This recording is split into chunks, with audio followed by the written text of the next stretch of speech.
नमस्कार, मैं हूं आपके साथ जया शर्मा दुबे और बहुत स्वागत है आप सभी का।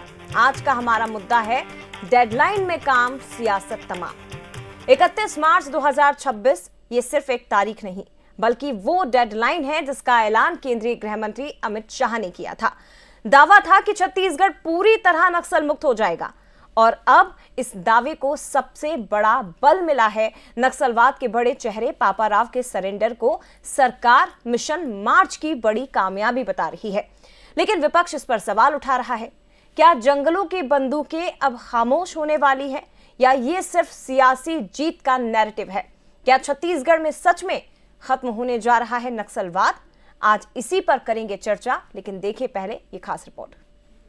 मुझे विश्वास है कि हमारी लड़ाई अंतिम चरण में पहुंची है और हम देश को 2026 मार्च तक पूर्णतया नक्सल समस्या से मुक्त कर पाएंगे।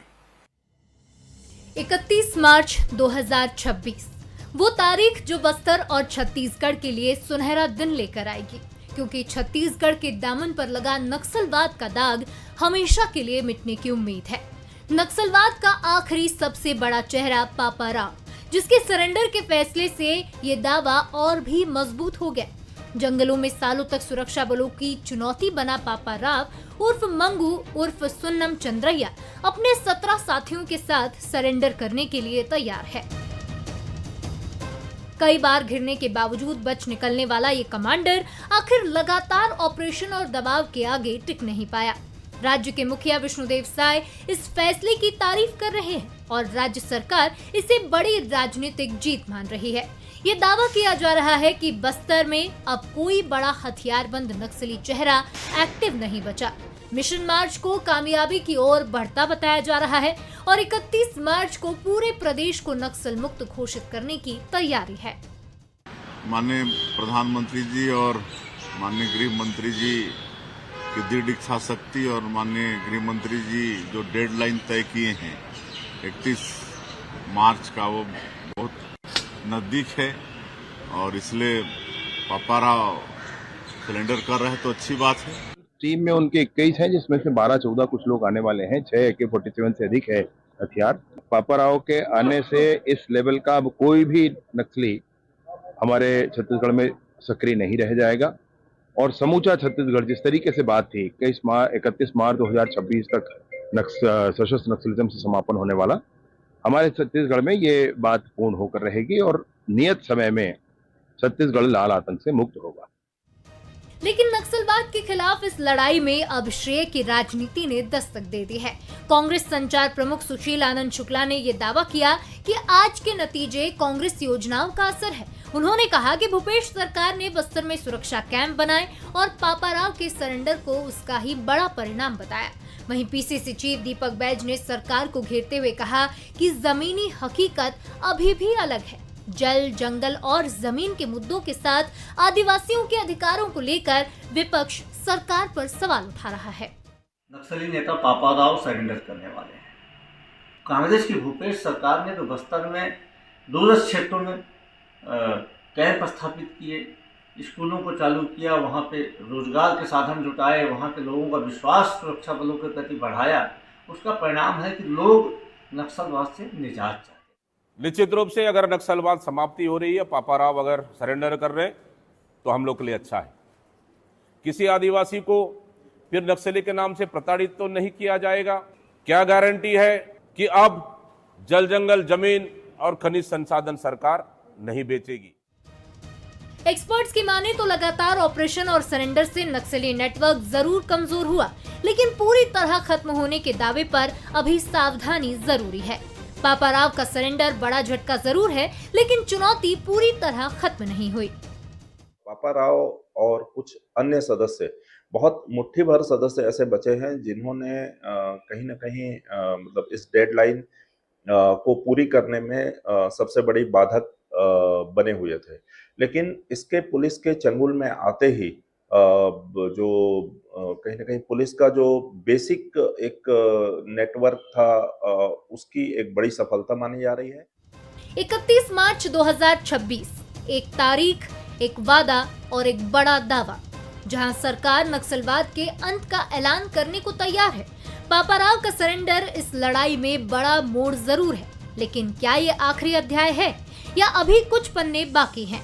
सियासत श्रेय की हो रही है और जमीन पर हकीकत की परीक्षा बाकी है, क्योंकि असली जीत सिर्फ बंदूक के खामोश होने से नहीं, बल्कि बस्तर में भरोसे, विकास और अधिकारों के मजबूत होने से होगी।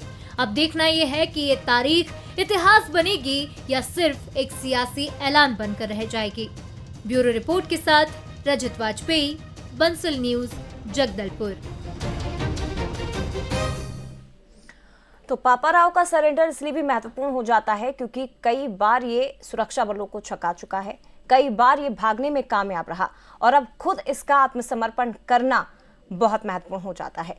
लेकिन आज के इस मुद्दे पर बंसल न्यूज के कुछ सुलगते हुए सवाल, जिसके इर्द गिर्द रहेगी हमारी चर्चा। सवाल ये कि पापाराव का सरेंडर क्या नक्सलवाद के खत्म होने की घोषणा माना जाए? सवाल ये भी कि नक्सलवाद खात्मे को लेकर श्रेय लेने की सियासत आखिर क्यों हो रही है? क्या आने वाले दिनों में ये सियासत का एक सबसे बड़ा मुद्दा बनेगा? ये महत्वपूर्ण सवाल है और इसी पर आज हम चर्चा करने वाले हैं। सीधे रुक करते हैं, मेहमानों से आपका परिचय करवाती हूँ और चर्चा की शुरुआत करते हैं। सुनील चौधरी जी, प्रदेश प्रवक्ता बीजेपी से इस वक्त हमारे साथ जुड़ गए हैं, बहुत स्वागत है सर आपका। नितिन भंसाली जी, वरिष्ठ प्रवक्ता कांग्रेस से हमारे साथ, बहुत स्वागत है सर आपका जी। और प्रकाश चंद्र होता जी, वरिष्ठ पत्रकार, इस वक्त हमारे साथ जुड़ गए हैं। सबसे पहले वरिष्ठ पत्रकार प्रकाश चंद्र होता जी, आपसे ही मेरा सवाल रहेगा। छत्तीसगढ़ की सियासत को, छत्तीसगढ़ में नक्सलवाद को आपने बहुत करीब से देखा होगा सर, बारीकी से समझा होगा। पापाराव का आत्मसमर्पण करना, वो नक्सली जो कई बार फरार हुआ है, कई बार भागा है, और उसका आत्मसमर्पण करना, क्या ये माना जाए कि नक्सलवाद का खात्मा होगा? क्या इसी के साथ इस बात का ऐलान हो जाएगा कि छत्तीसगढ़ से नक्सलवाद खत्म हो चुका है? जया जी, ये जो टॉपिक पे आज हम बात कर रहे हैं वाकई बहुत महत्वपूर्ण है, क्योंकि 31 मार्च छत्तीसगढ़ में नक्सल को खत्म करना या देश भर में नक्सलवाद को खत्म करने के लिए केंद्रीय गृह मंत्री अमित शाह का ऐलान था जी। एक डेडलाइन दिए थे। उस डेडलाइन को लेकर बहुत अच्छी बात है, हम आज चर्चा कर रहे हैं। सवाल उठता है, पापाराव कौन है जिसने 76 जवानों को, मैं अगर और स्पष्ट करूं, 75 सीआरपीएफ के जवान और एक डिस्ट्रिक्ट फोर्स के जवान को ताड़मेटला में मौत के घाट उतारने वाला कोई अगर था, वो था पापाराव। अगर छत्तीसगढ़ में जो 7 हेलीकॉप्टर पर अटैक हुआ, उसमें से एक हेलीकॉप्टर पर अटैक करने का टीम का ट्रेनिंग कौन दे रहा था? पापाराव। कई इस तरह के दुर्दांत घटनाओं को अंजाम देना आदमी पापाराव है। आज वो सरेंडर करेगा, ये बात कही जा रही है।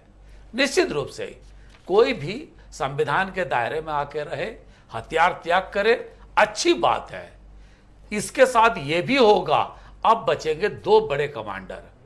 एक है उसमें से सोडी कोसा और दूसरा है हेमला दूजे। ये 2 लोग बचे हैं। इस 2 के अलावा लगभग सभी लोग सरेंडर कर दिए या मारे गए हैं जी। मेरा एक सवाल है, क्या इन लोगों को क्षमा दे दिया गया? अपने सारे करतूत के, जो इन्होंने लगातार हमारे सैनिकों पर, हमारे फोर्स पर लगातार हमला करते रहे, सरकार के ऊपर हमला करते रहे, ऐसे लोगों को क्या सरकार ने माफी दे दिया? अब वो अंडरग्राउंड नहीं रहेंगे, ओवरबोर्ड रहेंगे। और ये कौन बताएगा कि जो बाकी बचे हैं काडर, उनका कमांडर नहीं है, 2 बचे हैं जैसे मैंने बताया, लेकिन उनका हथियार कहां गया? हम सलवा जुड़ूम के टाइम पे 2008 में इस बात को जिक्र कर रहे थे, लगभग 50,000 छोटे बड़े हथियार माओवादियों के पास है। लगभग 1200-1500 हथियार सरेंडर हुए हैं। बाकी हथियार कहां गए? माओवादियों का जो डाटा देखा जाए तो सालाना इनकम 1,500 करोड़ रुपया। अब अगर वो बरकरार है, वो पैसा कहां गया? ये रिपोर्ट आई थी कि वो बुलियन मार्केट में, यानी कि सोने के मार्केट में जो स्टॉक एक्सचेंज होता है, वहां पैसा इन्वेस्ट करते हैं। क्या ये सच है? अगर ये सच है, वो सोना कहाँ गया, वो पैसा कहाँ गया, वो सोफिस्टिकेटेड वेपन्स कहाँ गया, और साथ ही जो एक्सप्लोसिव उन्होंने लूटे थे वो एक्सप्लोसिव कहाँ गया? आज अगर ये कमांडर सरेंडर कर दिए तो वो किसके हाथ लगेगी? और गलत लोगों के हाथ लग गई तो क्या फिर कोई घटना को अंजाम देंगे? यानी कि होता जी, सवाल अगर बहुत अगर है। नक्सलवाद के खात्मे का ऐलान हो भी जाता है तो असली चुनौती उसके बाद शुरू होगी। 31 मार्च 2026 के बाद हम क्या माने कि और ज्यादा चैलेंजेस हमारे सामने होंगे, या जवानों के सामने, सुरक्षा बलों के सामने होंगे? देखिए जया जी, ये एक पॉलिटिकल स्टेटमेंट है 31 मार्च। लड़ाई में कभी डेडलाइन नहीं होती जी, लड़ाई में, और ये लड़ाई है जी। उनका नारा क्या था? पीपल्स वार ग्रुप, यानी कि वार करने का था। उनका जो संगठन है जो लड़ाई करती है, पीपल्स ठीक है। गुरिल्ला आर्मी, यानी कि वो गुरिल्ला वारफेयर पे विश्वास करते हैं। ठीक है जो सर, जो काडर सवाल है, आपने तीसरी उठाया है, पीढ़ी, जो चौथी सवाल पीढ़ी होता के, जी आपने उठाया है कि केवल एक पॉलिटिकल लाइन है, इसका जवाब हम सुनील जी से ही ले लेते हैं। सुनील जी, क्या ये सिर्फ सियासी जीत का नैरेटिव है? ये जो डेडलाइन आपने दी है, लेकिन बहुत महत्वपूर्ण 2 कैडर इंपॉर्टेंट जिसका जिक्र होता जी ने किया, उनका क्या? जो पैसा था, जो तमाम चीजें थी, उनका क्या? जो छोटे बड़े हथियार थे, उनका क्या? जी राम राम, जय जोहार, जय छत्तीसगढ़। देखिए, सबसे पहले तो जो तय सीमा घोषित हुई थी 31 मार्च 2026, उस ओर हम आगे बढ़ रहे हैं और 1 सप्ताह का अंतिम समय है। और ऐसे अंतिम समय में और अंतिम दौर में छत्तीसगढ़ में जो सबसे बड़ा कैडर था, पापा राव, वो आज पुनर्वास के लिए वो अपने साथियों समेत आ रहे हैं। और ये छत्तीसगढ़ के लिए बहुत बड़ा विषय है। छत्तीसगढ़ आगे बढ़ रहा है और सब लोगों ने विकासवादी सोच के साथ कि भैया छत्तीसगढ़ में विकास होना चाहिए, बस्तर में विकास होना चाहिए, और इस प्रकार की गोली बारूद और बंदूक और मांस के लोथड़े और खून के धब्बे नहीं चलेंगे। ये सारा विषय लेकर के और ये काम आगे बढ़ा। माननीय अमित शाह जी ने जो डेडलाइन घोषित किया और उसका परिणाम है कि एक इच्छा शक्ति के साथ कि इस तारीख तक के हम समाप्त कर देंगे।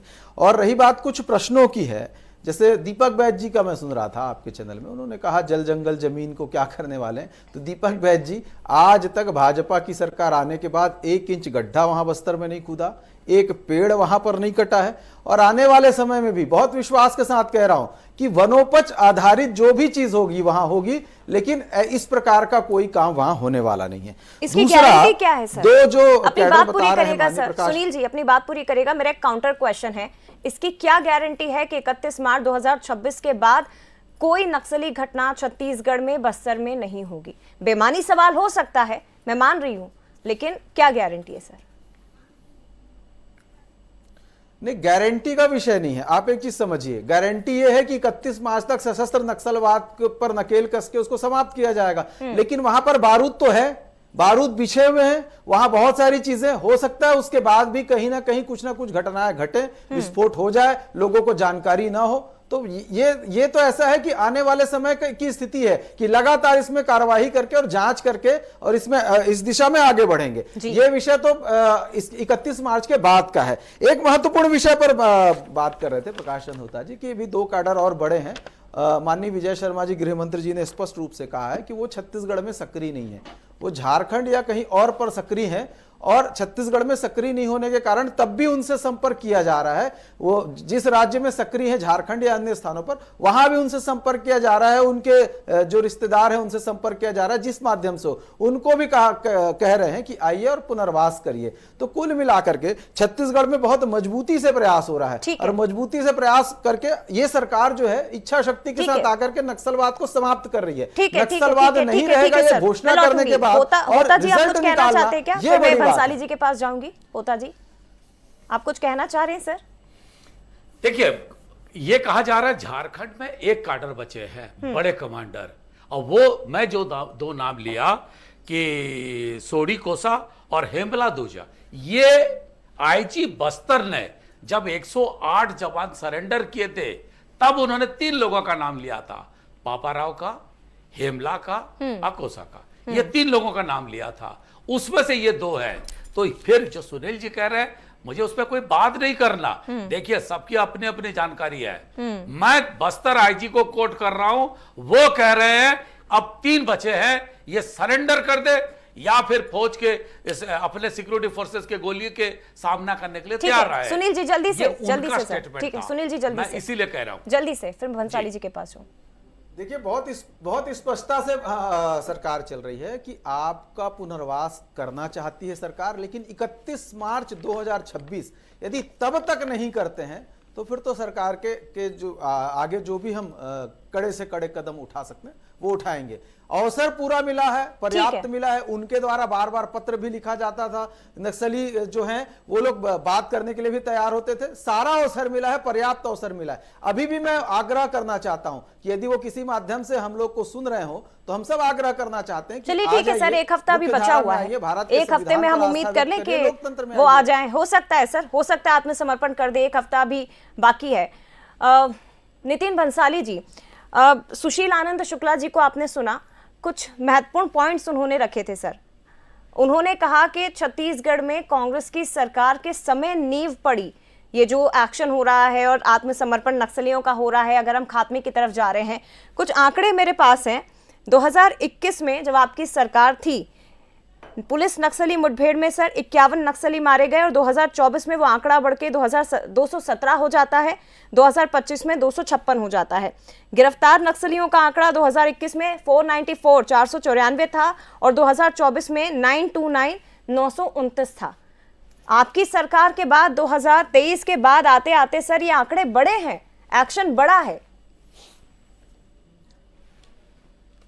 तो यदि आंकड़े बढ़े हैं जया जी, तो इसका मतलब 2022 के अंत में इस देश के विद्वान गृह मंत्री अमित भाई शाह के मंत्रालय की जो रिपोर्ट थी कि छत्तीसगढ़ नक्सलवादियों के खिलाफ जो कार्रवाई है वो बहुत अच्छी कर रहा है और 80% नक्सली मामलों में कमी आई है। तो आपका यदि ये स्टेटमेंट है तो मैं ये कहूंगा कि अमित भाई शाह के मंत्रालय का स्टेटमेंट गलत था। देखिए 150 से अधिक सुरक्षा बलों के कैंप, हमने ये नीति बनाई, हमारी नीति बनने पर उन जगहों पर हमने जवानों के कैंप खोले जहां पर पहुंचना भी मुश्किल था। ये जो जी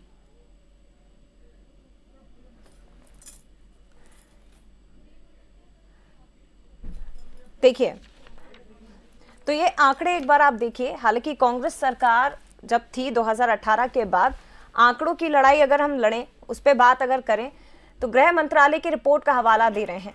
लेकिन दूसरी तरफ आप देखिए, पुलिस नक्सली मुठभेड़ में 26 नक्सली मारे गए, 9 बार ये 2026 में हुई। गिरफ्तार नक्सलियों की संख्या 94 थी, सरेंडर नक्सली 373। आगे बढ़िए, इस पर आप देखिए, नजर डालिए।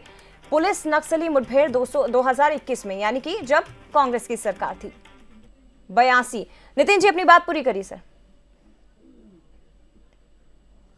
देखिए यदि आपके आंकड़े सही है तो गृह मंत्रालय के आंकड़े गलत है, मैं ये मान लेता सर हूं। उसका जवाब मैं सुनील जी से लूंगी। सर मैं सुनील जी से लूंगी उसका जवाब।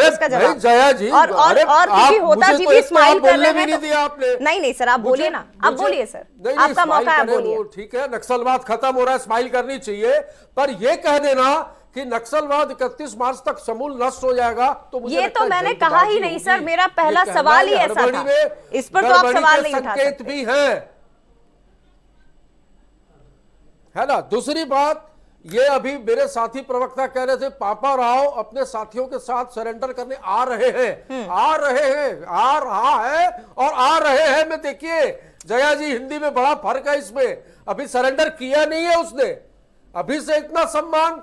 अमित भाई साहब जगदलपुर में बोलते हैं एक सभा में और 17 लोग आ रहे हैं, वो हमारे भाई है। अरे इनके बस्तर के सांसद लाइव व्याकरण के विषय में डिबेट कर रहे हैं। चलाने वाला भी हमारा भाई है, तथ्य पर डिबेट कर रहे हैं भैया। व्याकरण में क्या भाई, एक व्यक्ति रहा है, 2 व्यक्ति रहे हैं यार, बच्चा पढ़े हुए प्राइमरी स्कूल में। एक रसोईया जो कि स्कूल में शिक्षा भी देता था, बच्चों को पढ़ाता भी था, उसका नक्सली बताकर गोली मारकर एनकाउंटर कर दिया, जबकि वो रसोईया था, उसको बकायदा शासन से वेतन भी जाता था। तो ऐसी हृदय विदारक घटनाएं भी बहुत हुई है जिसका दुख होता है। लेकिन बीजेपी तो हमेशा कांग्रेस पर आरोप लगाती रही ना सर। भंसाली जी, आप पर आपकी सरकार जब थी उस वक्त ये आरोप लगते रहे कि कांग्रेस हमेशा सपोर्ट करती रही है। तेलंगाना में भी तो यही हुआ, यही आरोप लगते रहे तेलंगाना गवर्नमेंट पर अरे भाग कि गए हमेशा थे। आरोप लगते रहे कि आप लोग सपोर्ट करते हैं नक्सलियों का, नक्सलवाद का। मुझे ये बताइए, मुझे अभी भी ये क्लियर नहीं कि पापा राव छत्तीसगढ़ में सरेंडर कर रहे हैं।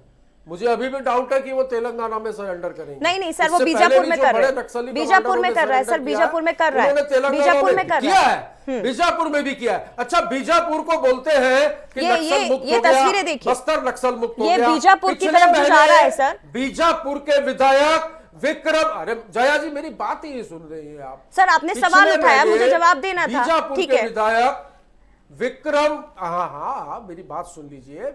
पिछले महीने बीजापुर के विधायक विक्रम मंडावी ने अपने क्षेत्र में जनसंपर्क के लिए, जन चौपाल के लिए एसपी से जानकारी मांगी, पत्र लिखा। एसपी ने उस पत्र का जवाब दिया कि सुरक्षागत कारणों की वजह से आपको वहां जाने नहीं दिया जा सकता, नक्सली घटनाओं की आशंका बनी हुई है। तो कहां से नक्सल मुक्त हुआ, ये बताइए मुझे। जब एसपी खुद एक्सेप्ट कर रहे हैं कि वहां आप नहीं जा सकते, विधायक अगर अपने विधानसभा के क्षेत्र में जनता से मिलने नहीं जा सकता, तो ये कैसे माने? ठीक है, सुनील जी इसका जवाब दीजिए। मैं लौटूंगी आपके पास। भंसाली जी, आपने सवाल उठाया, LIC सुनील जी का से ले लेते कोई हैं। क्लोजिंग या कोई लोन का क्लोजिंग नहीं है कि ये हो जाए। ठीक है, भंसाली जी, एक सेकंड, होकर सुनील काम जी करना जल्दी से। पड़ेगा और सिर्फ टारगेट कंप्लीट करना है ये बोल के आप ये सब कर दो, ये उचित नहीं होगा। ठीक है, सुरक्षित ठीक है, हमको ठीक है, हमारे ठीक है। वहां पे लोग जो रह रहे हैं आदिवासी, उनकी अरे सर, सुरक्षा जो की भी सवाल चिंता उठाए और हैं उसका जवानों की जवाब सुरक्षा लेने की भी दीजिए ना। चिंता। सुनील जी बताइए। देखिए, ये विधायक महोदय के संबंध में सवाल उठा रहे हैं। देखिए, लोकतांत्रिक व्यवस्था है, विधायक हमारे लिए बहुत महत्वपूर्ण व्यक्ति हैं, किसी दल के आधार पर नहीं है। जब भी तो जीरम में हमारे सारे फ्रंट लाइन के सारे नेताओं को मार दिया गया, वही बात आप करेंगे। आप ही की सरकार सुन थी लो भाई। भैया, हाँ तो सबूत जेब में था, 5 साल क्यों रखे, मैं ये प्रश्न उठा सकता हूं, लेकिन हम सीधा चलें। देखिए, आज अच्छा अवसर है। देखिए, विधायक महोदय ने एसपी से जो अनुमति मांगी और उन्होंने मना किया। कारण यह था कि विधायक महत्वपूर्ण व्यक्ति हैं, हो सकता है वहां नक्सली सक्रिय नहीं, और बहुत सारे वो बहुत महत्वपूर्ण थे, लेकिन उन महत्वपूर्ण लोगों का बदला भी भाजपा की सरकार ने लिया है। भाजपा की सरकार ने लिया। मैंने कहा आज महत्वपूर्ण विषय है, मैंने कहा आज महत्वपूर्ण विषय है। और झीरम के आरोपियों के यहाँ पर गोलीबारी भाजपा की सरकार ने, यहाँ पर गोलीबारी भाजपा की सरकार ने, हमारे जवानों ने वो करके बताया। और सर, इस विषय पर एक नहीं हो सकते क्या? सर, इस विषय पर एक नहीं हो सकते? बीजेपी और कांग्रेस करना जरूरी है क्या सर? ये नेशनल सिक्योरिटी का मुद्दा है और शुरुआत से इस पर सियासत होती रही, इस पर एक क्यों नहीं हो सकते? कोऑर्डिनेशन की हमेशा कमी रही, कोऑर्डिनेशन की हमेशा कमी रही। होता जी एक सेकंड चौधरी जी, मैं आती हूँ आपके पास। होता जी, जब भंसाली जी बात कर रहे थे, आप मुझे बताइए जरा सर, कितना अंतर आपने पाया है? कांग्रेस की सरकार 2018, उसके बाद फिर साई सरकार आ जाती है, क्या अंतर आया? क्यों अब हम कह पा रहे हैं कि नक्सलवाद मुक्त छत्तीसगढ़ हो पा रहा है? भले ही बेमानी तौर पर कहें, कथित तौर पर कहें, भले ही एक डेडलाइन दी जा रही है, लेकिन ये अब क्यों संभव हो पा रहा है सर? जज, मैं एक ऐसा बात कहूंगा, हो सकता है मेरे दोनों तरफ बैठे जो दोनों प्रवक्ता हैं वो उसको कैसे लेंगे मुझे नहीं पता। जब अमित शाह गृह मंत्री बने और भूपेश बघेल छत्तीसगढ़ के मुख्यमंत्री थे, दोनों की एक मुलाकात हुई। मुलाकात के समय उन्होंने भूपेश बघेल से बोले, आप माओवाद को लेकर, माओवाद ऑपरेशन को लेकर आप बयान मत दो, ऑपरेशन को अपने हिसाब से करने दो, सुरक्षा बलों को अपना काम करने दो, आप उस एक चीज पे आप साइलेंट हो जाओ। और उसी का परिणाम रहा कि कांग्रेस टाइप पे भूपेश बघेल कुछ नहीं बोले। सिक्योरिटी का फोर्सेस रहा, सिलगेर में आंदोलन हुआ, आदिवासियों का बड़ा समर्थक दिखाते थे भी कांग्रेस वाले, लेकिन उस आंदोलन 2 साल चला। ठीक है, कांग्रेस वाले कुछ नहीं किए। दरअसल बात ही यही था कि नक्सली ही गांव वालों को बोलते थे, तुम जाके आंदोलन करो, तुम विरोध करो, तुम प्रदर्शन करो, सामने आके कौन बोलेगा? यही दिक्कत होता है। देखिए, कुछ मजबूरियां होती है, सबके साथ है, सारा चीज भंसाली जी भी स्क्रीन पे नहीं बोल सकते। ऐसा नहीं है केवल कांग्रेस पार्टी ने नुकसान उठाया, ऐसा भी नहीं है कि केवल बीजेपी ने नुकसान उठाया। उपनेता प्रतिपक्ष भीमा मंडावी भी शहादत हुई। बिल्कुल, हमने देखा मंदिर में जो बीजेपी के जिलाध्यक्ष थे उन्हीं को दौड़ाया गया था। बीजापुर में। तो घटनाएं तो सबके साथ हुए, पत्रकार मारे गए, सुरक्षा बल न जाने कितने मासूम सभी मारे लोगों गए, की, न जाने कितने मासूम मारे गए हैं। एक लास्ट रिएक्शन भंसाली निश्चित जी रूप से मैं आपसे लेना चाहूंगी, एक लास्ट रिएक्शन सर एक लास्ट रिएक्शन। सियासत को हटा के अगर हम माने कि अब नक्सलवाद खत्म हो रहा है छत्तीसगढ़ में, तो एक विपक्ष के नाते क्या आप मॉनिटरिंग नहीं करेंगे कि बस्तर में, छत्तीसगढ़ में, अब उन इलाकों में जहां पहले नक्सलवाद था वहां कौन से विकास कार्य हो रहे हैं? कम से कम उसकी तो हो सकती है ना मॉनिटरिंग। खुशी की बात है, खुशी की बात है, पर एक सशक्त विपक्ष के रूप में जहां गलत होगा वहां बोलना तो पड़ेगा ना। बिल्कुल बोलिए सर, आपका मैं आपको अधिकार। उदाहरण दूं, हाँ। बस्तर के छोड़ में। चलिए ठीक है, सुनील चौधरी जी, नितिन भंसाली जी, प्रकाश चंद्र होता जी हमारे साथ जुड़े थे। आप सभी का बहुत धन्यवाद। बहुत महत्वपूर्ण मुद्दा और इसलिए भी जरूरी हो जाता है क्योंकि उंगलियों पर दिन बचे हुए। 31 मार्च 2026 की डेडलाइन है नक्सलवाद खत्म करने का ऐलान जो किया गया था, लेकिन उम्मीद की जा रही है कि पापा राव के सरेंडर के साथ और 31 मार्च को वो ऐलान हो जिसका इंतजार छत्तीसगढ़ के लोग, बस्तर के लोग न जाने कितने दशकों से कर रहे थे, और वो परिवर्तन आए जिसका इंतजार लंबे समय से वहां हो रहा है। इसी के साथ फिलहाल आज का मुद्दा में इतना ही। मुझे दीजिए इजाजत, आप बने रहिए बंसल न्यूज के साथ। नमस्कार।